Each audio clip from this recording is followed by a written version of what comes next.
This is a video of my port rudder rebuild, December 2020 to June 2021. I own a 38-foot 2013 Island Spirit catamaran, and we hauled out in December at Rudder Island shipyard. That's in the top middle of the photograph, and this is an image of Rudder Island just off of Langkawi Island. As I said, we hauled out in December 2020, and the blue dot is my boat, and we're on the hard stand that long because I've had moisture levels that are unacceptable, and I had to dry the boat out.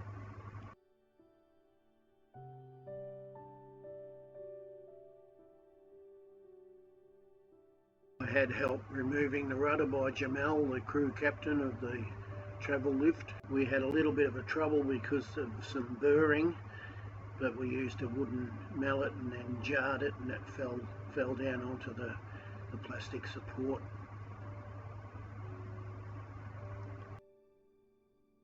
Once it was loose, Jamal raised the travel lift and the boys manipulated the port rudder out of its shaft and laid it on the ground for me. And then we finished setting up the stands, and then it was a rest until the next day, and we started work on the boat proper.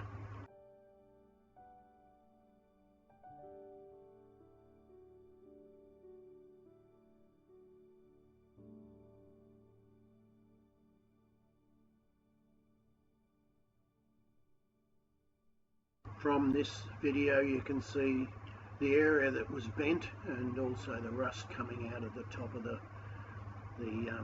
rudder, and the crack that came right along the full length of the top of the rudder.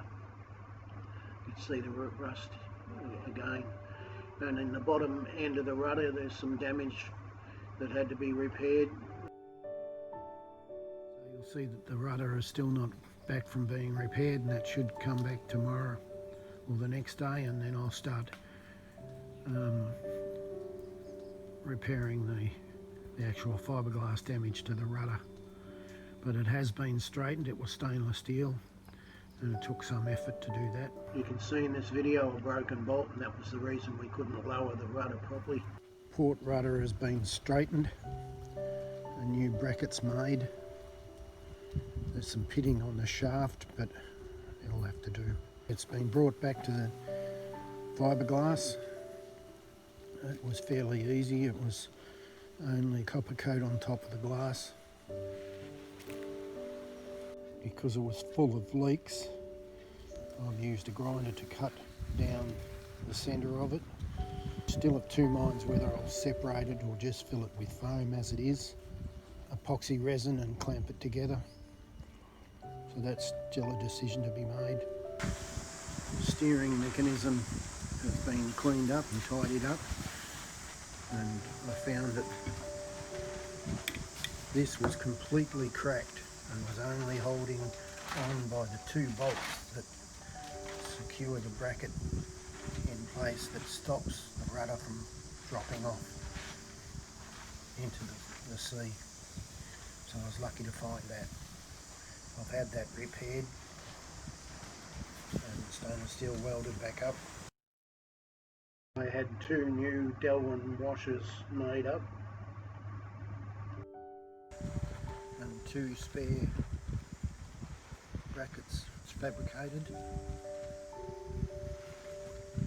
The pitting on the shaft is still a problem, and we'll probably get my stainless steel welder to weld up all the pitting on the shaft in the next few weeks. Here's Matt from LMS welding and grinding smooth the stainless steel shaft. He did a rather good job on that, and also reinforcing the brackets that weren't done quite right. The rudder was initially bent around about here, and I had it removed. So I removed it with the help of others, and took it to a factory and had then bended back into shape. It's still not quite straight. We also have to 2 new spacers. They weren't quite right, but we fixed that by drilling them out a bit more. And I had 2 new spacers made out of stainless steel for the square post at the top of the rudder to hold it in place. Now, I realised that inside this was full of water and it was bleeding rusty water as well. So using safety, a mask and gloves, which I always use even when I was grinding this, I still use that. I'm using that cordless grinder, cut into the surrounding gap, and I got this tool and did the same thing right around. And with these 2 penetrated foam core even deeper with the trusty persuader. And these lovely tyre braces. Melted the head, worked right around the thing, around the rudder. Pulled it apart, and I came up with 2 parts of the rudder.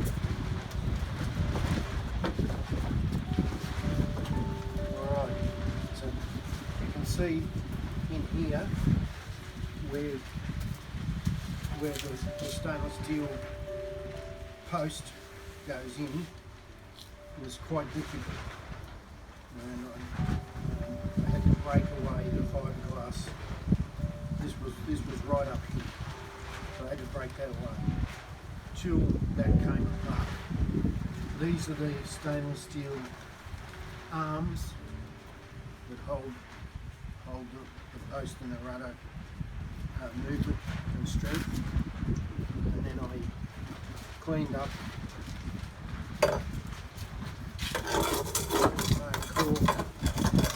I'll bring that down right down, clean it right up, and when I get it right down, I'll clean this up here, repair the damage, swirl here, and put new fiberglass in here and anywhere else that it has. And I will get this and I'll bring that down flat so that they fold together like a scallop. And then when that's done, I'll epoxy fiberglass it together. I'll put in a straw or something similar.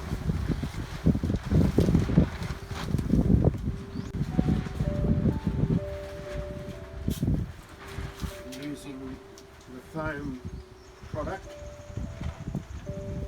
and the hose, squirt it in there, fill this up, and so once I've got it back together and epoxy around the edges and made it nice and tight, I'll fill the core up with the foam as best I can. Probably do some of that before I even put it back together, and then using these on all 4 corners, hold it together.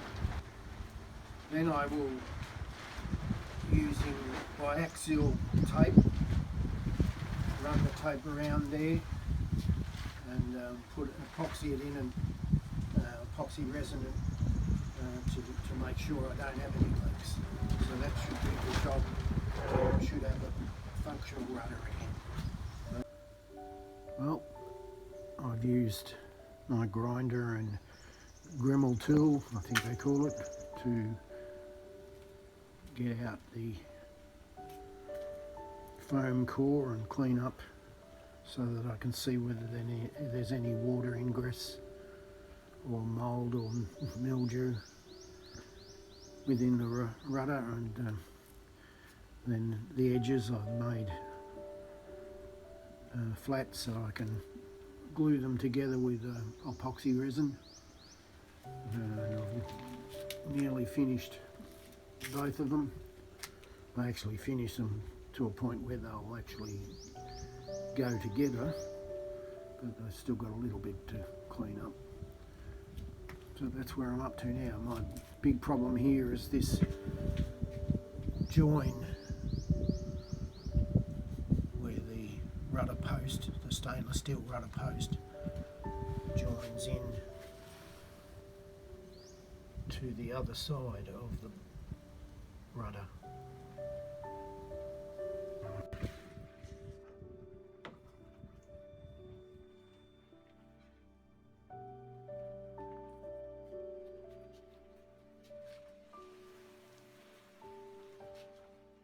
I wanted the gap to be only about 1/16 of an inch so that I could get a decent amount of fiberglass in to the lip that I created.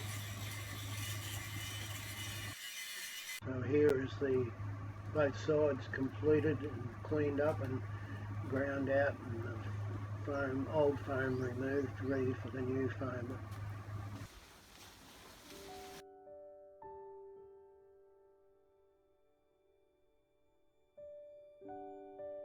The video was produced by myself, and this is the end of another exciting video of my rudder rebuild, October 2020 through to June 2021.